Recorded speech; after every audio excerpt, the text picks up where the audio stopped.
നമസ്കാരം എല്ലാ കുട്ടികൾക്കും ഗിരീഷ് സാറാണ്. +2 സേ എഴുതി തോറ്റവർക്ക് വളരെ പ്രധാനപ്പെട്ട വീഡിയോ. ആദ്യം തന്നെ ഞാൻ പറയുന്നു, നിങ്ങളുടെ കൂട്ടുകാരുണ്ടെങ്കിൽ ഇത് ഉറപ്പായിട്ട് ഷെയർ ചെയ്ത് കൊടുക്കുക. കാരണം ഏറ്റവും ലേറ്റസ്റ്റ് ആയിട്ടുള്ള അപ്ഡേറ്റ് ആണ്, ഏറ്റവും ലേറ്റസ്റ്റ് ആയിട്ടുള്ള ഒരു ന്യൂസ് ആണ്, ഇൻഫർമേഷൻ ആണ്.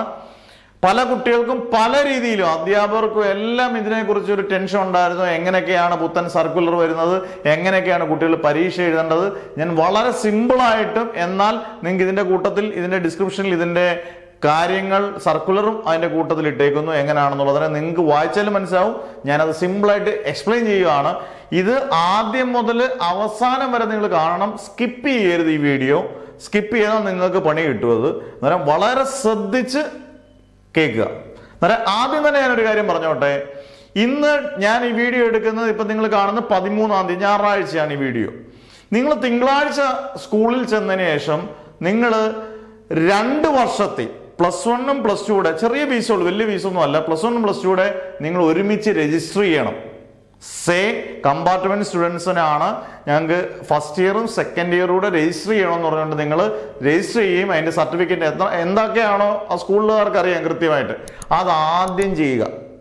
എന്നിട്ട് നിങ്ങളുടെ ആദ്യത്തെ സംശയം അവിടെ നിർത്തുകയാണ്. ഏകദേശം 18-ാം തീയതി വരെ, അതായത് 14-ാം തീയതി തിങ്കളാഴ്ചയാണ്, 14, 15, 16, 17, 18, 18-ാം തീയതി വരെ നിങ്ങൾക്ക് സമയമുണ്ട്. ലാസ്റ്റ് ഡേറ്റ് 18-ാം തീയതിയാണ്. അതിനെക്കുറിച്ചൊക്കെ ഞാൻ വിശദമായി വീഡിയോ ചെയ്തോളാം. എന്നാൽ പോലും നിങ്ങൾ തിങ്കളാഴ്ച എന്നതിന് ശേഷം ഫസ്റ്റ് ഇയറും സെക്കൻഡ് ഇയറും, പല റൂൾസ് ഉണ്ട്, എന്നാൽ പോലും നിങ്ങൾ ഫസ്റ്റ് ഇയറും സെക്കൻഡ് ഇയറും അങ്ങനെ രജിസ്റ്റർ ചെയ്യുക. പിന്നെ കൺഫ്യൂഷൻ വേണ്ട, മനസ്സിലായി? ഫീസ് അടച്ച് അതിന്റെ സർട്ടിഫിക്കറ്റിനോടുള്ള പൈസ എല്ലാം കൊടുത്തിട്ട് അത് എല്ലാം കൂടെ കൂട്ടിയാലും 10-300 ചിലവൻ രൂപ കണ്ടേ ആകത്തുള്ളൂ. ആദ്യം അത് ചെയ്യുക. ഇനി എങ്ങനെയുള്ളവരാണ്, എങ്ങനെയൊക്കെയുള്ള ഒരു പരീക്ഷ എങ്ങനെയൊക്കെയാണ് എഴുതേണ്ടത്, എങ്ങനെ ഫസ്റ്റ് ഇയർ എഴുതണോ, സെക്കൻഡ് ഇയർ എഴുതണോ, സെക്കൻഡ് ഇയർ എഴുതണോ, ഫസ്റ്റ് ഇയർ എഴുതണോ, ആ കൺഫ്യൂഷൻ ഇല്ലയോ? ആ കൺഫ്യൂഷൻ മാഷ് വളരെ ലളിതമായും എന്നാൽ ശ്രദ്ധിച്ച് നിങ്ങൾ കേൾക്കണം. നിങ്ങൾ പബ്ലിക് എക്സാം എഴുതി +2-ൽ മാർച്ചിൽ, അത് കഴിഞ്ഞിട്ട് സേ എഴുതി. ആ സേ നിങ്ങളങ്ങ് പാടെ ആദ്യം അങ്ങ് മറന്നേക്കുക. സേയുടെ മാർക്ക് നമുക്ക് കൂട്ടത്തില്ല. സേയുടെ മാർക്ക് മാറ്റിയേക്കുക. പബ്ലിക് എക്സാമിന്റെ മാർക്ക് കൂട്ടും. അന്നേരം പബ്ലിക് എക്സാമിന്റെ മാർക്ക് കൂട്ടും, സേയുടെ മാർക്ക് അങ്ങ് മറന്നേക്കുക. ഇനി പബ്ലിക് എക്സാമിന്റെ കാര്യത്തിൽ നിങ്ങൾക്ക് ഒരു എക്സാമ്പിൾ, 3 എക്സാമ്പിൾ ഉണ്ട്. 3 കാറ്റഗറി പെടുന്ന കുട്ടികളും വരും. ഓക്കെ, ആദ്യം ഫസ്റ്റ് ഇയറിൽ ഒരു വിഷയം, നിങ്ങൾ ഇതെല്ലാം ഫിസിക്സോ ഏത് വിഷയം ആയിക്കോട്ടെ. അതിനോടൊപ്പം ഇത് പറയുന്നതിന് മുമ്പേ പല കുട്ടികൾക്കും മറ്റൊരു സംശയമുണ്ട്. 3 വിഷയങ്ങളെ ഇമ്പ്രൂവ് ചെയ്യാൻ പറ്റത്തുള്ളൂ, അതുകൊണ്ട് 3 വിഷയങ്ങളെ തോറ്റത്, 5 വിഷയങ്ങൾ ഞങ്ങൾ തോറ്റുപോയി, ഞങ്ങൾക്ക് 6 വിഷയങ്ങൾ തോറ്റുപോയി, നിങ്ങൾക്ക് 6 വിഷയങ്ങൾ എഴുതാൻ പറ്റില്ല. നിങ്ങൾക്ക് 6 വിഷയം, കമ്പാർട്ട്മെന്റ് സ്റ്റുഡൻസിന് എത്ര വിഷയങ്ങൾ വേണമെങ്കിലും എഴുതാം. മറ്റേ ഇമ്പ്രൂവ് ചെയ്യുന്നവർക്കേ ഉള്ളൂ മാക്സിമം എത്ര വിഷയം? 3 വിഷയം. അന്നേരം ഫിസിക്സിന് പബ്ലിക് എക്സാമിന്റെ മാർക്കാണ്. ഒരു കുട്ടിയുടെ മാർക്ക് ഫസ്റ്റ് ഇയറിൽ 10 മാർക്ക്, ഫസ്റ്റ് ഇയറിൽ 10 മാർക്ക്, സെക്കൻഡ് ഇയറിൽ 20 മാർക്ക്. പക്ഷെ രണ്ടുകൂടെ കൂട്ടുമ്പം 10, 20, 30 മാർക്കാണ്. 36 മാർക്ക് വേണം പാസ് മാർക്ക്. സബ്ജക്റ്റുകൾക്ക് 36 മാർക്ക് വേണം പാസ് മാർക്ക്. ലാംഗ്വേജിന്, ഇംഗ്ലീഷിനൊക്കെ ആണെങ്കിൽ 48 മാർക്ക് വേണം 2 വർഷത്തോടെ കൂട്ടുമ്പോൾ. ഇവിടെ 10ഉം 20, ഫസ്റ്റ് ഇയറിൽ 10 മാർക്കേ ഉള്ളൂ, സെക്കൻഡ് ഇയർ 20 മാർക്ക് കൊണ്ട് ഡി ആണ്, ഫെയിലായി, തോറ്റുപോയി. പക്ഷേ ഇപ്പോഴത്തെ റൂൾ അനുസരിച്ച് ശ്രദ്ധിക്കേണ്ടത്, ഏറ്റവും കൂടിയ മാർക്ക് അവിടെ കിടക്കും. ഈ ഫസ്റ്റ് ഇയറിലെയും സെക്കൻഡ് ഇയറിലെയും ഏറ്റവും കൂടിയ മാർക്ക് എത്ര? സെക്കൻഡ് ഇയറിലെ 20 മാർക്ക് ഇല്ലയോ? ആ 20 മാർക്ക് അവിടെ കിടക്കും. എന്നിട്ട് നിങ്ങൾ എന്ത് ചെയ്യണം? പോയി ഫസ്റ്റ് ഇയറിൽ പോയി, ഫസ്റ്റ് ഇയർ ഈ ഇംപ്രൂവ്മെന്റിൽ പോയി 20ന്റെ കൂട്ടത്തിൽ എത്ര കുട്ടിയെ ജയിക്കണം? 36 മാർക്കാണ് ജയിക്കാൻ. 16 മാർക്ക് പോയി എവിടെ മേടിക്കണം? ഫസ്റ്റ് ഇയറിൽ മേടിച്ചാൽ നിങ്ങൾ പാസ്സായി. പിന്നെ സെക്കൻഡ് ഇയർ എഴുതണ്ട. ഈ ടൈപ്പിൽ വരുന്ന ഗണത്തിൽ വരുന്ന കുട്ടികൾ, 3 ഗണത്തിലും കുട്ടികൾ വരുന്നുണ്ട്. ആദ്യത്തിനകത്ത് ശ്രദ്ധിച്ചു കേൾക്കുക, ഫസ്റ്റ് ഇയറിൽ 10 മാർക്ക്, സെക്കൻഡ് ഇയർ 20 മാർക്ക്, കൂട്ടുമ്പോൾ 30 മാർക്കേ ഉള്ളൂ, തോറ്റു 36 ജയിക്കാൻ. പക്ഷെ ഇപ്പോഴത്തെ റൂൾ അനുസരിച്ച് ഉയർന്ന മാർക്ക് എവിടെയാണ് കിട്ടിയേ? സെക്കൻഡ് ഇയറിൽ. എന്നാൽ 20 മാർക്ക് അവിടെ സ്റ്റാൻഡ് ചെയ്യും. എന്നിട്ട് നിങ്ങൾ ഫസ്റ്റ് ഇയറിൽ പോയി, ഫസ്റ്റ് ഇയറിൽ 10 മാർക്കേ ഉള്ളൂ, കുറവ് മാർക്ക് ഫസ്റ്റ് ഇയറില്ല, ആ എക്സാം പോയി നിങ്ങൾ എന്ത് ചെയ്യണം? എഴുതണം. എഴുതിയിട്ട് എത്ര മാർക്ക് മേടിക്കണം? 16 മാർക്ക് മേടിച്ചു കഴിഞ്ഞാൽ പിന്നെ നിങ്ങൾ സെക്കൻഡ് ഇയർ എക്സാം വേണ്ട. ഈ സെപ്റ്റംബർ ഒക്ടോബറിൽ നിങ്ങൾക്ക് എന്ത് ചെയ്യും? നിങ്ങൾ ജയിച്ചു. ചിലപ്പോൾ സർട്ടിഫിക്കറ്റ് വരുന്ന ചിലപ്പോൾ അടുത്ത വർഷമായിരിക്കും, പക്ഷെ നിങ്ങൾ പാസ്സായി. മനസ്സിലായോ? ഒരു മാക്സിമം മാർക്ക് എടുത്ത് പാസ്സാകുക. അടുത്തത് ഫസ്റ്റ് ഇയർ 20 മാർക്ക് കിട്ടി, സെക്കൻഡ് ഇയറിൽ 10 മാർക്ക് കിട്ടി. അങ്ങനെയും വരുന്നവരുണ്ട്. അങ്ങനെ കൂട്ടിയാലും 30 മാർക്കായി തോറ്റുപോയി, ഡി ആയി. പബ്ലിക് എക്സാമിനാണ് ഇതെല്ലാം. സേടെ മറന്നേക്കണമെന്ന് ഞാൻ പറഞ്ഞു. അന്നേരം എന്ത് ചെയ്യണം? ഫസ്റ്റ് ഇയർ എഴുതാൻ പറ്റത്തില്ല, കാരണം അവിടെ 20 മാർക്ക് ഉണ്ട്. പക്ഷെ ആ 20 മാർക്ക് നമുക്ക് നിലനിൽക്കും. നിങ്ങൾ സെക്കൻഡ് ഇയറിൽ പോയി, അതായത് മാർച്ചിൽ എക്സാമിന് പോയി, നിങ്ങൾ 16 മാർക്ക് മേടിച്ചാൽ 20ഉം 16ഉം എത്രയായി? 36ആയി. ഇത് രണ്ടും കൂടെ കൂട്ടിയാൽ 36 മാർക്ക്. അന്നേരം ഫസ്റ്റ് ഇയറിൽ ജയിച്ചു, 20 മാർക്ക് ഉണ്ട് എന്ന് വിചാരിക്കുക. സെക്കൻഡ് ഇയറിൽ 10 മാർക്കേ ഉള്ളൂ, പക്ഷെ ഉയർന്ന മാർക്ക് ഫസ്റ്റ് ഇയറിൽ അവിടെ കിടക്കും, അത് കൂട്ടും. അത് നല്ലൊരു രീതിയാണ്. നിങ്ങൾ സെക്കൻഡ് ഇയറിൽ എഴുതാണ്. ഫസ്റ്റ് ഇയർ ജയിച്ചു കഴിഞ്ഞു, അവിടെ നമുക്ക് പോയി എഴുതാൻ പറ്റത്തില്ല. സെക്കൻഡ് ഇയറിലാണ് തോറ്റത്. അന്നേരം തോറ്റപ്പം അവിടെ പോയി നിങ്ങൾ 16 മാർക്ക് മേടിച്ച് 36 മാർക്ക് മേടിച്ച് ജയിച്ചു.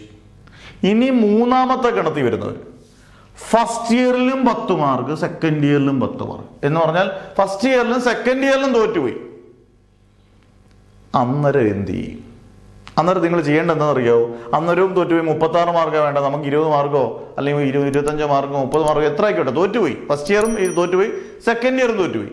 അന്നേരം നിങ്ങൾ ഈ ഫസ്റ്റ് ഇയറിൽ ഇംപ്രൂവ്മെന്റിന് പോയി മാക്സിമം 36 മാർക്ക്, 10ന്റെ കൂട്ടത്തിൽ 26 മാർക്ക് കൂടെ കൂട്ടി മേടിച്ച് 36 മാർക്ക് ആക്കണം. അങ്ങനെയാണെങ്കിൽ നിങ്ങൾ ഡബിൾ പാസ് മാർക്ക് മേടിച്ചേ, ജയിച്ചിട്ട് സെക്കൻഡ് ഇയറിൽ പോയി ജസ്റ്റ് ഒന്ന് അറ്റൻഡ് ചെയ്താൽ മതി. അതിന് 1 മാർക്കോ 0 മാർക്കോ ആയില്ല, 1 മാർക്കോ മേടിച്ചാൽ പോലും നിങ്ങൾ എന്ത് ചെയ്തു? ഓൾറെഡി പാസ്സായി കഴിഞ്ഞു. പിന്നെ ജസ്റ്റ് പോയി അറ്റൻഡ് ചെയ്താൽ മതി. അങ്ങനെയുള്ള ഒരു മാർച്ചിൽ അറ്റൻഡ് ചെയ്താൽ മതി. ഫസ്റ്റ് ഇയറിൽ മാക്സിമം മാർക്ക് അങ്ങ് മേടിച്ചോണം. ഇതാണ് 3 രീതി. ഇതാണ് എനിക്ക് പറഞ്ഞു തരാൻ പറ്റുന്ന ഏറ്റവും സിമ്പിൾ ആയിട്ടുള്ള രീതി. നിങ്ങൾക്ക് പെട്ടെന്ന് മനസ്സിലാവുമെന്ന് ഞാൻ വിചാരിക്കുന്നു. ഈ രീതി നിങ്ങൾ മനസ്സിലാക്കുക. ഇനി ഒരുപാട് കുട്ടികൾ എന്നോട് ചോദിച്ചു, സാറേ +1 ഇംപ്രൂവ്മെന്റ് ക്ലാസ്സുകൾ കണ്ടു പഠിച്ചാൽ മതിയോ? അല്ല, നിങ്ങൾക്ക് സ്പെഷ്യൽ ക്ലാസ്സുകൾ ഞാൻ തരും. ഇപ്പം നിങ്ങൾ +1 +2 ഏത് വിഷയത്തിന് തോറ്റവരായിക്കോട്ടെ, രണ്ടാമത്തെ ചാൻസ് കഴിഞ്ഞ് മൂന്നാമത്തെ ചാൻസിലാണ് നിങ്ങൾ നിൽക്കുന്നത്. പബ്ലിക് എക്സാം കഴിഞ്ഞു, സേ കഴിഞ്ഞു, വീണ്ടും അടുത്ത. ഇനി നമുക്കൊരു പരീക്ഷണം ആകാവോ? ഇല്ല. ഇമ്പോർട്ടന്റ് ക്വസ്റ്റ്യൻസ് വെച്ച്, പ്രധാനപ്പെട്ടത് വെച്ച് ഒരു 2.5 മണിക്കൂർ 3 മണിക്കൂറൊക്കെ അടങ്ങുന്ന അതിൽ കൂടുതൽ ഒരു വിഷയം നിങ്ങൾക്ക് സുഖമായിട്ട് ജയിച്ച് അടിപൊളിയായിട്ട് പാസ്സാകാം. അത് ഏത് കുട്ടിക്കും കേരളത്തിലെ ഒരു കുട്ടിക്ക് പോലും നമ്മുടെ ഓൺലൈൻ ക്ലാസ്സിൽ വന്ന് ചെയ്യുന്ന ഒരു കുട്ടി പോലും തോക്കത്തില്ല. പക്ഷെ ഈ പറയുന്നത് പോലെ, മാഷ് പറയുന്ന പോലെ കേൾക്കണം. ഞാൻ ഭയങ്കര വിഷമത്തിലും എന്നാൽ 100% നിങ്ങൾ വിജയിപ്പിക്കാന്നുള്ള സന്തോഷത്തിലോ ഞാൻ ഈ വീഡിയോ ചെയ്യുന്നത്. അന്നേരം നിങ്ങൾ ശ്രദ്ധിക്കേണ്ടത്, ചേരാൻ താല്പര്യമുള്ള കുട്ടികൾ, ഇനിയൊരു തോൽവി എന്ന് പറയുന്നത് നമ്മുടെ നിഘണ്ടുവില്ല. ഇങ്ങനൊരു ചാൻസ് നമുക്ക് കിട്ടിയതാണ്. ഉയർന്ന മാർക്ക് അവിടെ കിടപ്പുണ്ട്, നമുക്ക് ബാക്കിയുള്ള മാർക്ക് മേടിച്ചാൽ മതി, അതിന് നിസ്സാരമാണ്, ഞങ്ങൾക്ക് എളുപ്പമായി അങ്ങ് പോയി അങ്ങനെ വിചാരിക്കരുത്. ചേരാൻ നിങ്ങൾക്ക് ഓൺലൈൻ ചെയ്യാൻ താല്പര്യം ഉണ്ടെങ്കിൽ നിങ്ങൾക്ക് ഇമ്പോർട്ടൻറ്റ് ക്വസ്റ്റ്യൻസും വീഡിയോസും എല്ലാം കിട്ടും. വളരെ നിസ്സാരമായിട്ട് നിങ്ങൾക്ക് ഈ ഫസ്റ്റ് ഇയറിൽ തന്നെ എന്ത് ചെയ്യാം? പാസ്സാകുക. ഈ സുഖമായിട്ട് പാസ്സാകും. ഗംഭീരമായിട്ട് പാസ്സായി കഴിഞ്ഞാൽ നിങ്ങൾ ടെൻഷനും ഇല്ല, ഒന്നുമില്ല. നിങ്ങളുടെ ജീവിതം സൂപ്പറാണ്, ഭാവി സൂപ്പറായി. അല്ലെങ്കിൽ നമ്മൾ പണി കിട്ടും. അന്നേരം നിങ്ങൾക്ക് ഓൺലൈൻ ക്ലാസ്സിൽ ചേരുന്നവർക്കെല്ലാം ചേരാൻ ഞാൻ 14-ാം തീയതി തിങ്കളാഴ്ച മുതൽ പുത്തൻ ബാച്ച് തുടങ്ങുക. 14, 16, 18 അതുപോലെ എൻക്വയറീസ് ഇഷ്ടം പോലെ വരുന്നുണ്ട്. അന്നേരം ഈ 3 ബാച്ച് 14, 16, 18 ഈ 3 ബാച്ച് നിങ്ങൾക്ക് ചേരാം. 1.5 തൊട്ടുള്ള ദിവസങ്ങളിൽ നിങ്ങളുടെ പേരും ഡിസ്ട്രിക്റ്റും വാട്സപ്പ് നമ്പറും നിങ്ങൾ ഏത് സബ്ജക്റ്റിനൊക്കെയാണ് ഫെയിൽ ആയെന്ന് മാത്രം ഇട്ടാൽ മതി. ഞാൻ ഡീറ്റെയിൽസ് എല്ലാം പറഞ്ഞുതരും.